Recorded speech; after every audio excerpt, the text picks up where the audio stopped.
మంచిర్యాల జిల్లా జన్నారం మండలం రోటిగూడ గ్రామంలో బాలాజీ సుధాకర్ అనే విశ్వకర్మ అతను పనిచేసే అటువంటి రేకుల షెడ్డు ఫర్నిచర్ సామాన్ పనిముట్లు అన్ని అగ్ని ప్రమాదంలో కాలిపోవడం జరిగింది.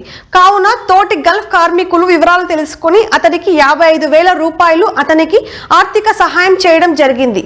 ఇదే రోజున గల్ఫ్ కార్మికులు సంక్షేమ సమితి క్యాలెండర్ ఆవిష్కరణ, నూతనంగా ఎన్నికైనటువంటి సర్పంచ్, ఉప సర్పంచ్, వార్డ్ మెంబర్స్, గల్ఫ్ కార్మికుల చేత సన్మాన కార్యక్రమం చేయడం జరిగింది. వారి ఆధ్వర్యంలో క్యాలెండర్ ఆవిష్కరణ చేయడం జరిగింది. జన్నారం మండల్ రోడ్డుల గ్రామం నివసిస్తున్నా. నేను గత 15 రోజుల క్రితం ఒక పనిచేసే షెడ్డు కాలిపోయింది. దాన్ని గల్ఫ్ కార్మికులు అందరూ కలిసి ఆర్థిక సాయం అందించారు. 55,000 ఆర్థిక సాయం అందించారు. డిస్ట్రిక్ట్ జన్నారం మండలం రోటిగూడ గ్రామం.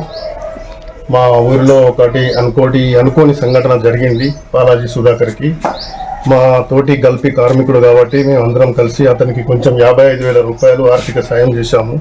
ఇప్పటి వరకు ఏ గవర్నమెంట్ కూడా అతనికి స్పందించలేదు.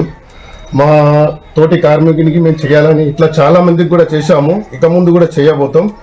సో ఎట్లా మరి అతనికి మేము అండగా నిలబడాలి, మా గల్ఫ్ కార్మికులు ఎప్పుడు ఇలాగే ఉండాలి, అందరికీ చేదోడు వాదోడుగా అని నేను కోరుతున్నాను.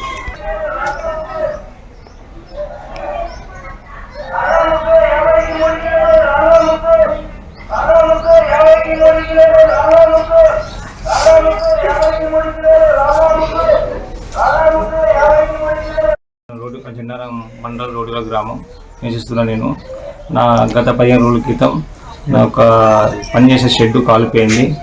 దాన్ని గల్ఫ్ కార్మికులు అందరూ కలిసి ఆర్థిక సాయం అందించారు. 55,000 ఆర్థిక సాయం అందించారు. డిస్ట్రిక్ట్ జన్నారం మండలం రోటిగూడ గ్రామం. మా ఊరిలో అనుకోని సంఘటన జరిగింది. బాలాజీ సుధాకర్కి మా తోటి గల్ఫీ కార్మికుడు కాబట్టి మేము అందరం కలిసి అతనికి కొంచెం 55,000 రూపాయలు ఆర్థిక సాయం చేశాము. ఇప్పటి వరకు ఏ గవర్నమెంట్ కూడా అతనికి స్పందించలేదు. మా తోటి కార్మికునికి మేము చేయాలని ఇట్లా చాలా మందికి కూడా చేశాము, ఇక ముందు కూడా చేయబోతాం. సో ఎట్లా మరి అతనికి మేము అండగా నిలబడాలి, మా గల్ఫ్ కార్మికులు ఎప్పుడు ఇలాగే ఉండాలి, అందరికీ చేదోడు వాదోడుగా అని నేను కోరుతున్నాను.